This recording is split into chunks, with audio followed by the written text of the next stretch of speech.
Welcome to Illuminati Silver. We tell you the truth about silver. Today is Wednesday, the 29th of September 2021.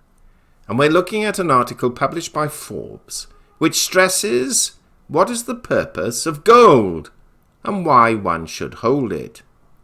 You may be surprised at the reason the author gives.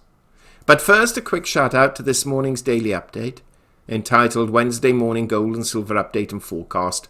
Gold and silver creep up slightly, and yesterday's Beware of Gold and Silver Pumpers and Clickbaiters, and we've placed links to both of these below.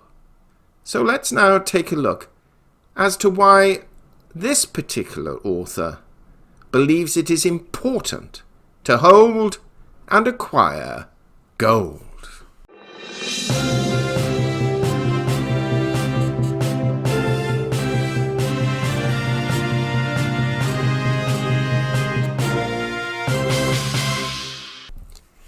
Now, we have an interesting article published by Forbes.com on September the 27th.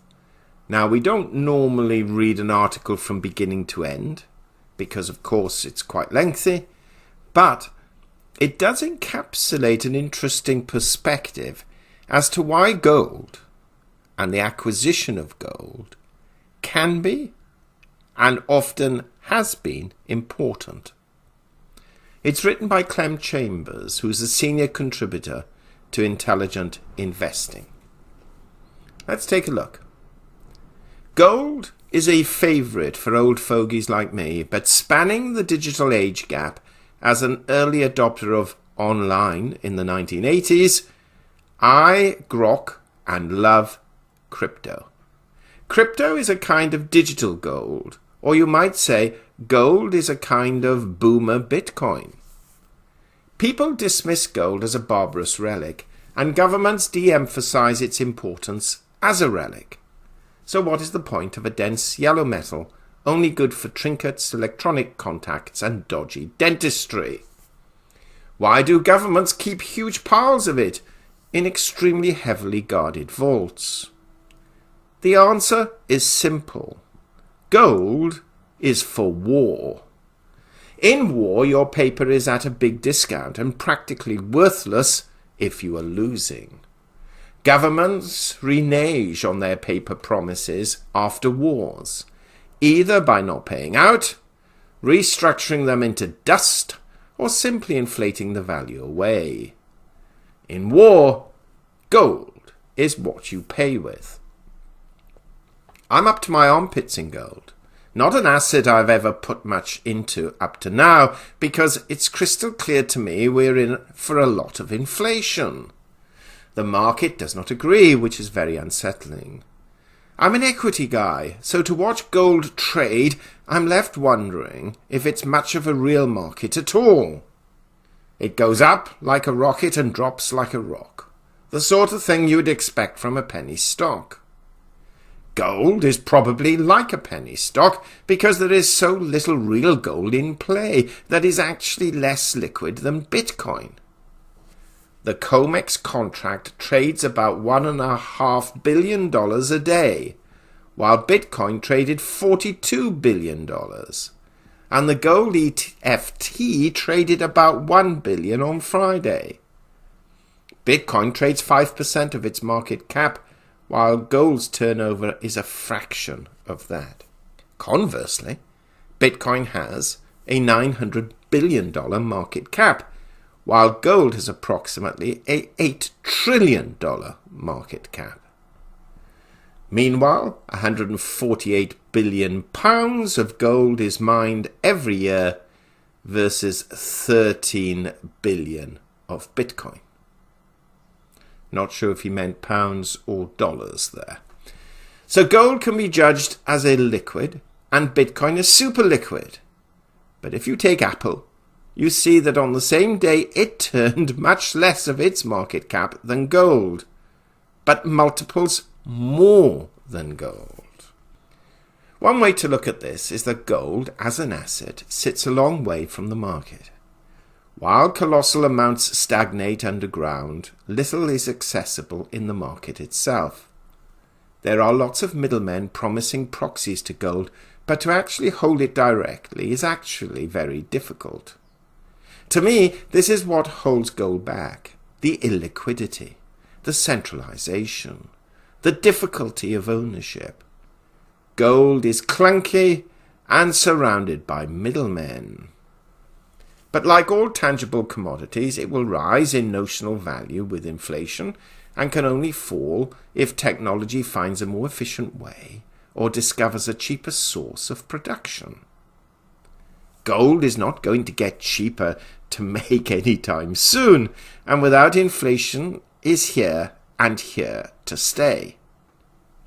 With gold, we're dealing with an illiquid asset, and that is why it pumps and dumps, because the whole trading volume is equivalent to a couple or 3 Nasdaq big caps. So where does this get us? It means that gold isn't going to be an instantly reacting asset. It's effectively caged by a set of systemic factors that make it less reactive than you might expect. This leads to turgid trading because it will only go up as the value of money goes down. And that is slow, even though its effects are extremely damaging to wealth over extended periods. The markets are clear.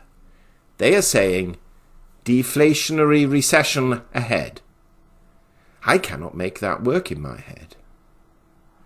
This alone makes me want to hold lots of gold, but it is a tiresome thing to be thumped by the market that sees it otherwise. So what to do? The answer is in the chart. The chart shows gold, bull and bears fighting. Here you have inflationist fighting deflationist over the price of gold, and equilibrium is starting to form. I'm bullish, but confused why everyone isn't also. Yet in the end, I never consider myself right, only in search of a trend and an outcome. The market contradicting me takes the shine off my bullishness, but every time I look at the fundamentals, I want to buy more. So now I'm left looking at Bitcoin, banned in China.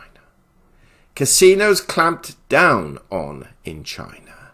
Kids banned from playing computer games and discouraged from being too educated, and encouraged into physical fitness in China. Rich people being clamped down on in China. China companies told not to IPO in the US, and more. And I wonder why.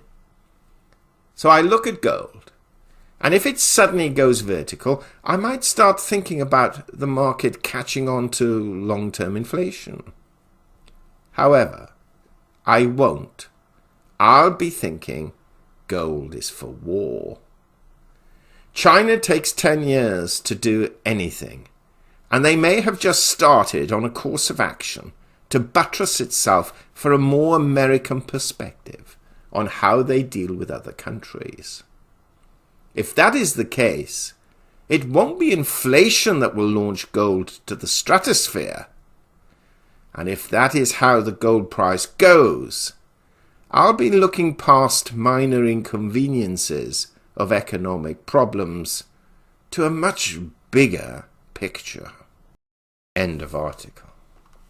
In conclusion, we don't necessarily agree with almost the sole purpose that the author has given for gold, but in the final analysis he is right.